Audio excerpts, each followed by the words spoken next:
Life is about taking chances, taking risks, jumping off of cliffs, and knowing, just knowing, that you're gonna fly. Hello and welcome to the Triple M Tribe podcast. My name is Adunna Harris, and this is episode 4. I've been away on a well deserved little break.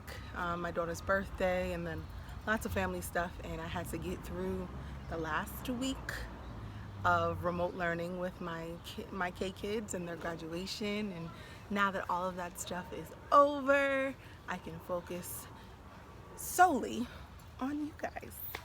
And I kind of wanted just to do a piggyback off of this week's blog post, which was primarily about mental health in the community and being able to do a self check-in and check in with yourself regularly, because we don't do it that often and we really should, especially with everything that is I don't want to say going on, because it's been going on as long as we've been in this country for 400 plus years.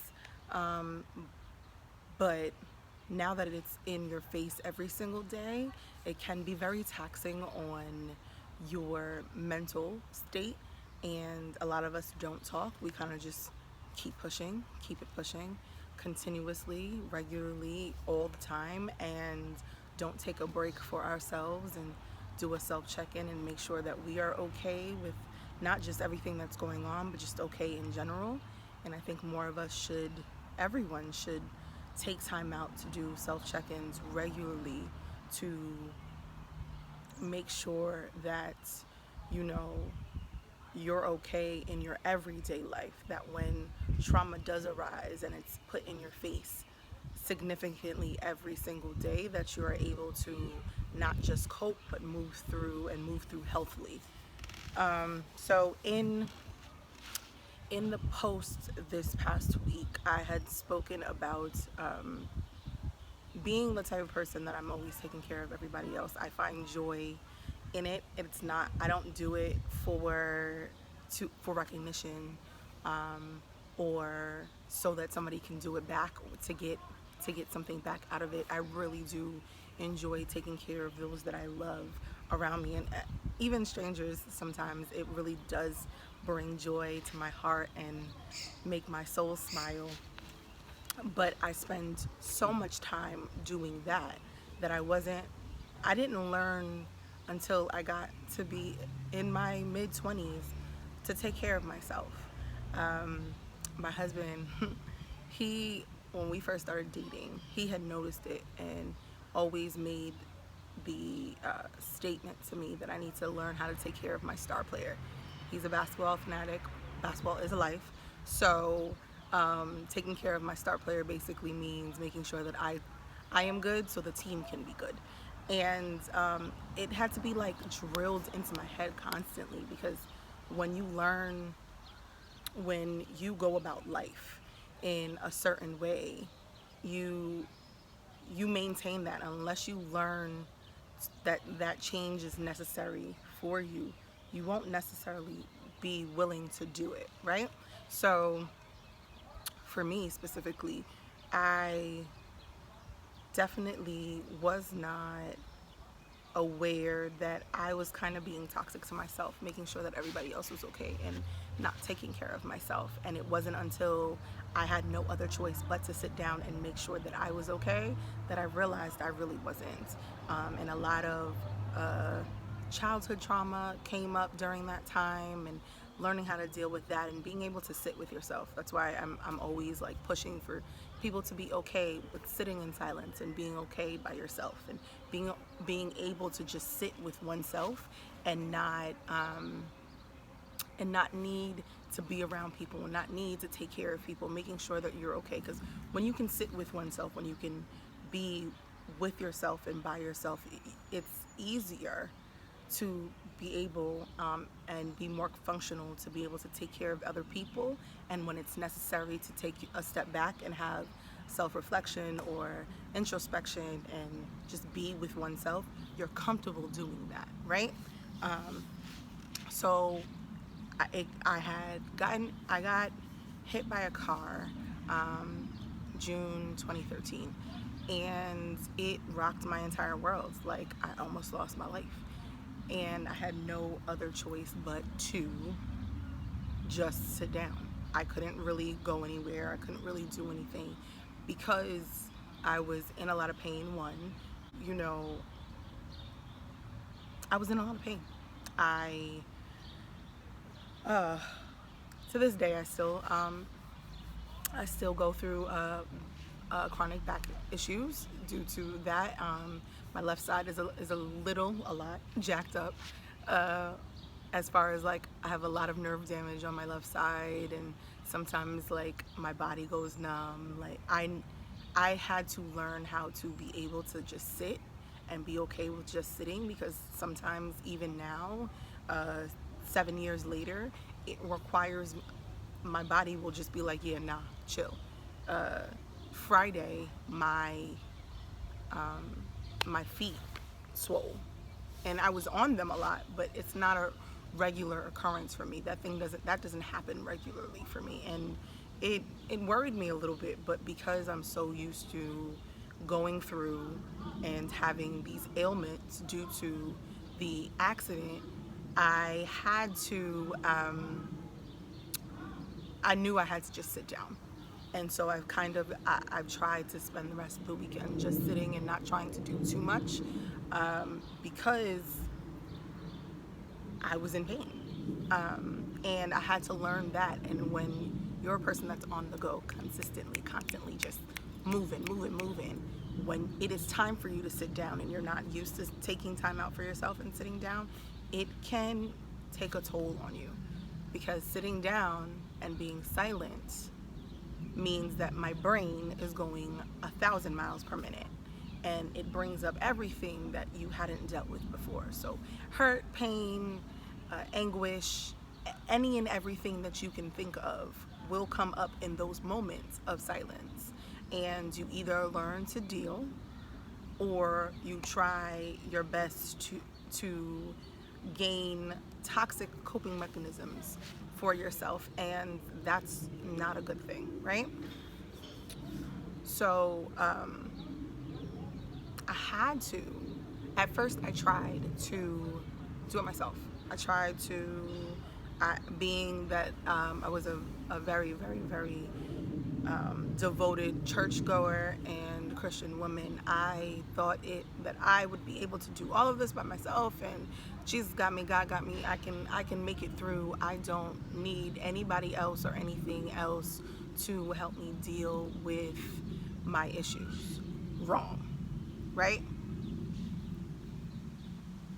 After going to therapy, you learn what works.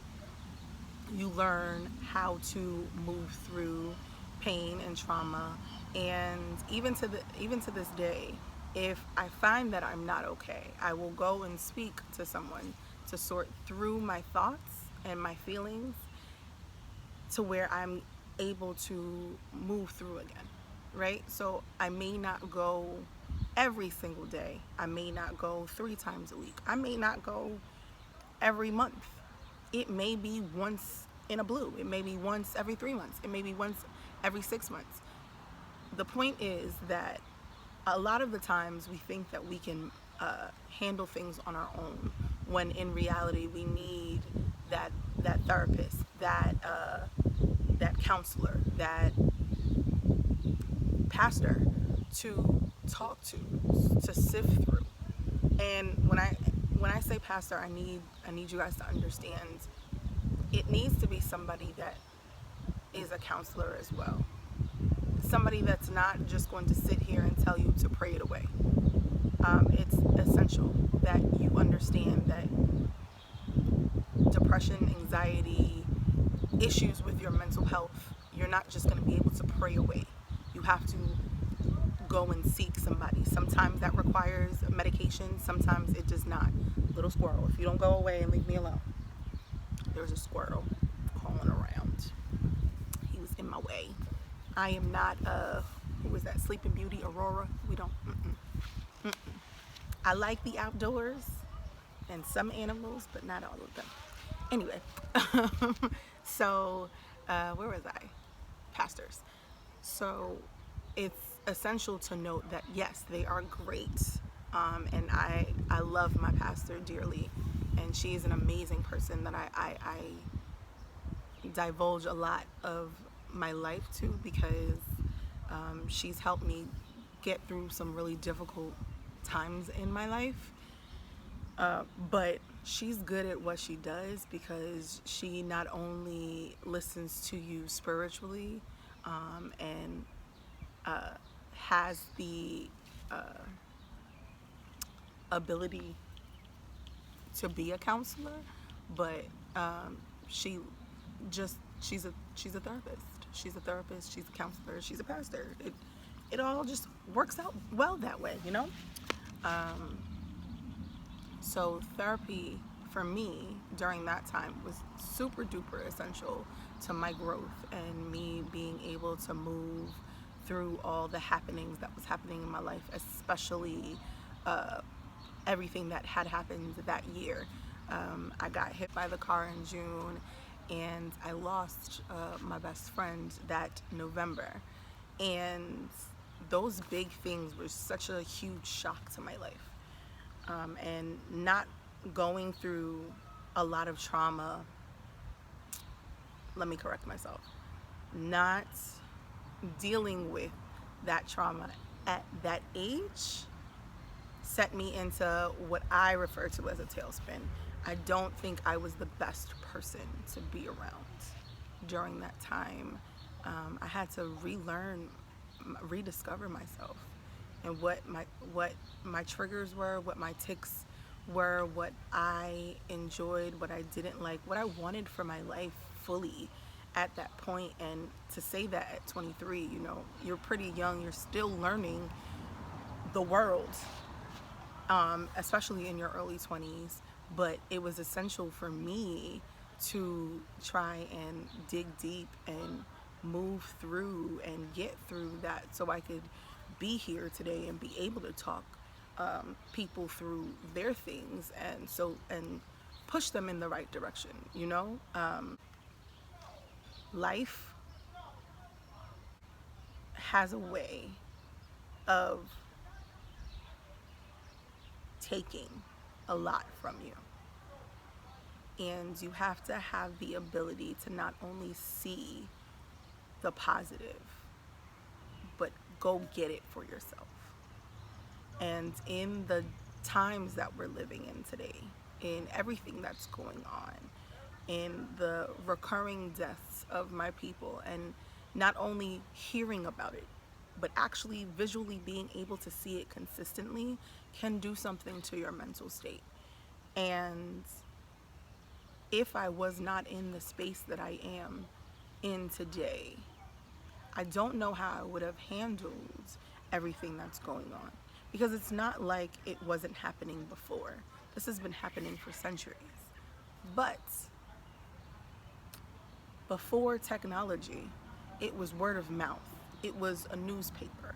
It was, I won't say a magazine, but it was the radio. It was things you hear. And hearing it has a great effect on your mental state, but being able to visually see it consistently every single month, every single year, I feel like for the last couple years, we have just been, it's been so much more pow in your face that it may put you in a space where you're not even cognitively aware that that's where you are with it, where you become numb, so to speak, to the happenings of the world until it's in your face, and or until it happens to you.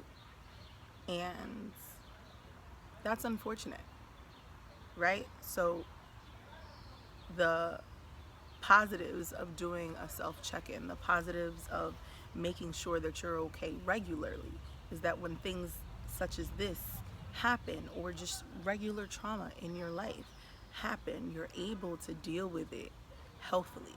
You're able to move healthily. That when you compound different titles onto yourself, mom, wife, entrepreneur, business driven person, when you continue to caretaker, you continue to compound titles onto your life that makes the stress of your life more, right? So you go to work, then you have to come home, and you have to be caretaker or mom and wife, or mom, wife, and caretaker. Depends on what your household may look like, right? You have to deal with so many different things that you forget to deal with you. And then a major life-changing thing happens. A family member passes away, or somebody gets very sick and you now have to become another caretaker, or somebody gets sick and you're too far to become that caretaker, but you want to be able to do everything you can to help that person, right? Those are different levels, and unless you put something, you set yourself up where you have things where you check on you, you'll get so run down and boggled down by the happenings of life every single day that 3, 6, a year from that point, you look in the mirror and you don't even know who you are. You don't even know what's going on in life. You've just been going every single day that you stop and you look around and everything's different. And because you've just been moving, you weren't able to be present and notice any of the happenings that was going on. Or you miss certain things that happen in your life because it's, no, I can't do this because this takes precedence. And even though you could, for a second, choose to put yourself first and go enjoy a cocktail. I like to call it mommy time. Take an hour and go down the street to your nearest restaurant when everything fully opens up again, obviously, and go have a glass of wine, or go eat your favorite meal, or go to the park, or sit outside in the grass. I did today's podcast episode out here because I didn't feel like being in the house. I didn't want to record in the house. The house is stuffy right now, you know? I don't want, it's beautiful weather out here. The sun is shining. It's beating down on my face. The grass is a little wet, which is why I didn't sit on it, but I can feel the breeze on my face. For me, this is ample me time.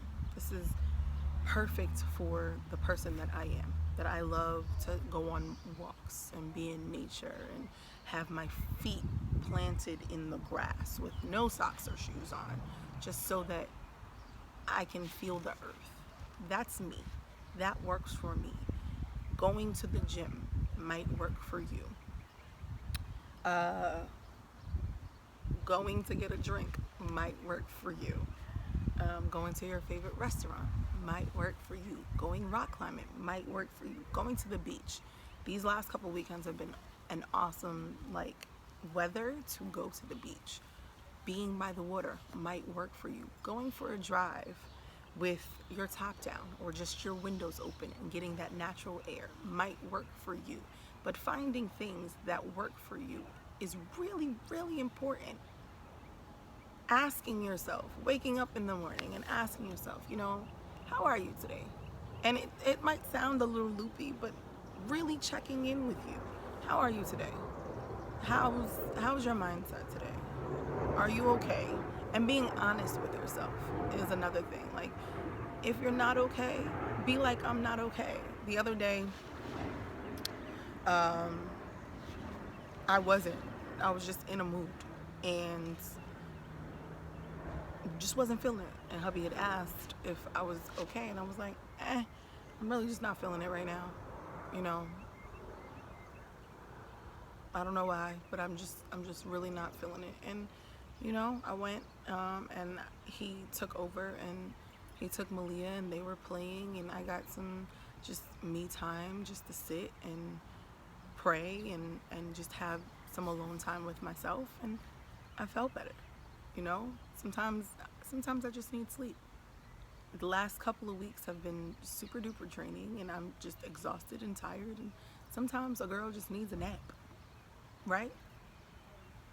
And so taking that nap is essential. But if I don't check in with myself, I won't know that I need that. You'll sit there and be like, I don't know why I'm angry, but I'm blowing up on everybody, and they don't deserve that, but I don't know what else to do. And you might not even recognize that you're blowing up on people until somebody says it, like, yo, are you good? Because you just real feisty today. You real angry today. Like, I like to send random text messages and be like, yo, are y'all good? Like, how y'all doing today? And a lot of the times, we're all ripping and running. Most of my tribe is ripping and running and working on themselves and their businesses and stuff. So you get the mundane answers like, I'm all right, I'm dealing. But then some days you'll get the, you know what, I'm trying to hang in there, but I ain't doing too well right now. And then you get to talk, and you can talk it out. So building that self-questioning with yourself will also be a helping hand to other people. When you're okay, you can really be there for another person. You can really extend yourself to being present with somebody else and maybe helping them through, or just getting them to a place where they're good and they're able to help themselves.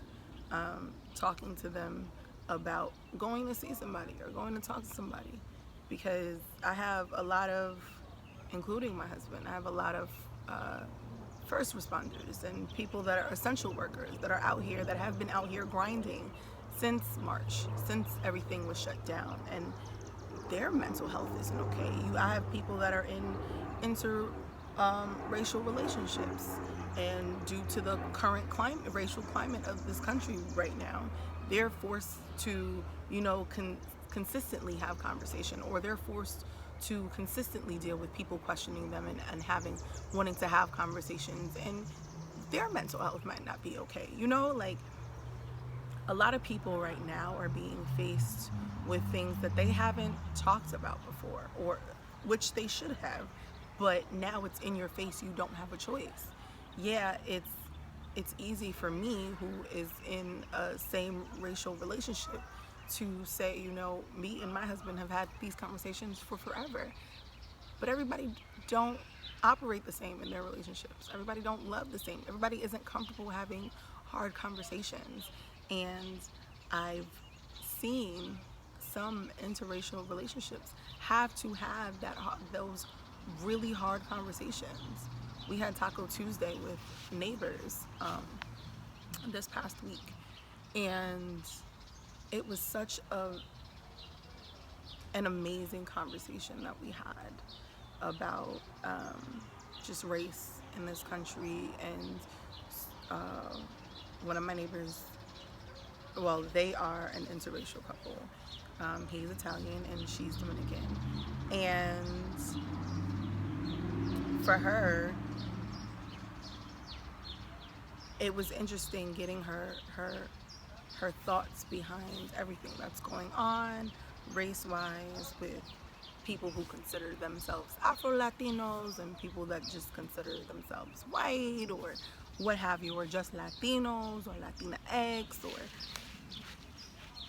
and him understanding his privilege, and him talking about his privilege, and him asking us for our thoughts and what growing up was like for us and in our neighborhoods, and it was such a very invigorating, healthy conversation about everything that's going on right now. And I think we all need that. But again, can't really have that conversation with people unless you're okay to have that conversation with people, unless you've dealt with all the happenings, right? So we all have a right. I have a right to be angry. I have a right to want to express my anger. I have a right to not want to talk. I also know that I have a right to ask questions. I have a right to be open. I owe it to myself, if I'm going to stay in this country and have to deal with people that are not like me, or are not, don't have the same culture as me, and don't have the same frame of mind as me, and don't have the same don't have the same upbringing as me. I owe it to myself to be able to find people that I can communicate with well, to have those hard conversations, right? But I have to be mentally okay to do that. I have to understand that this white, this not even middle age, this young white man that I am having this conversation with has not done anything to me personally and is willing to have the conversation. So let me just hear him. And hopefully he'll hear me too. It can be a conversation that we are both listening to each other and gaining something from each other in that conversation. Everybody isn't the bad guy. And I can't treat everybody as if they're the bad guy, right? And I would hope that in doing so, they would see that and not do the same thing. Because that's kind of where we're at.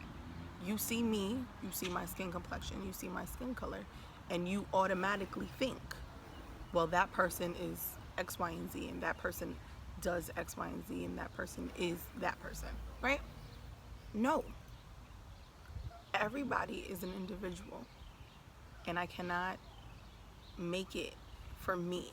I can't speak to no one else, but I cannot make it as though you have treated me X, Y, and Z and you have not, when you've been nothing but gracious.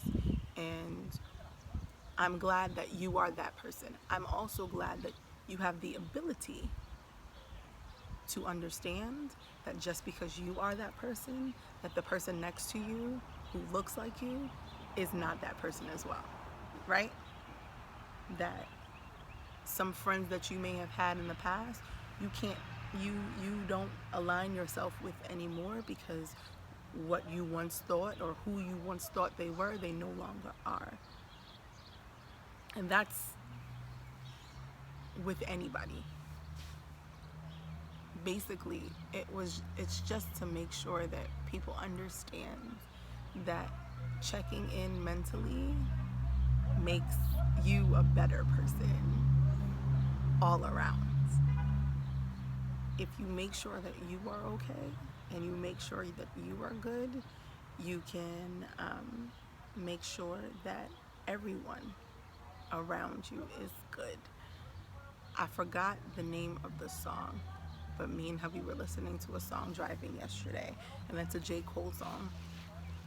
And in it, he's talking about the revolution and what the revolution really means.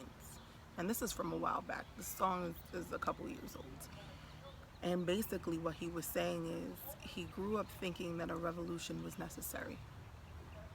But then he said, and I'm not quoting correctly, so I will try and put it in the comments, in the caption when I upload the video. But basically he said, when you look at children that are raised in abusive households, and they turn into the abusers themselves because that's what they saw. His fear is that the revolution will turn into an angry mob because we just want the power from those that are in power. And I was thinking about that, and I was thinking about the video of the young lady who was talking about, who had made the statement that's going across Facebook now about people need to be happy that we're just asking for equality and that we're not seeking revenge. And for the most of us, that is true. That it is important to understand that what we're asking for is our basic right to be human beings and live freely. And I guess J. Cole's rebut from before, because obviously the song came out way before she made that video, is that people have to understand that they need to make themselves better. Every individual owes it to themselves, to make themselves better in order to make the world better. And that's what this whole podcast episode was about, is making sure that you understand you have to take care of you. It is essential to take care of you and your mind in order to be able to take care of anything outside of you. So that means your family, your friends, your loved ones, your kids, the world. You want to make a change, you have to make sure that you're the change you want to be. And on that note, I think I've taken enough time of you today. I thank you for joining me today outside. I think for the summer, I'm going to do a couple of them outside because I just like the breeze and the air and being able to chat. Like, we chilling outside with a glass of wine, just enjoying the day. My name is Adunna Harris, and I thank you for joining me. Look forward to seeing you next week. Have an amazing, wonderful week. Log on to marrymommmymogul.com and go to the forum and answer the question about self-check-in and questioning yourselves and making sure that you're good. Read all the posts. I welcome discussion and conversation about any and everything. If you have a question, if you want to start a conversation, that's where you should do it. Thank you, and have a wonderful, beautiful day and week.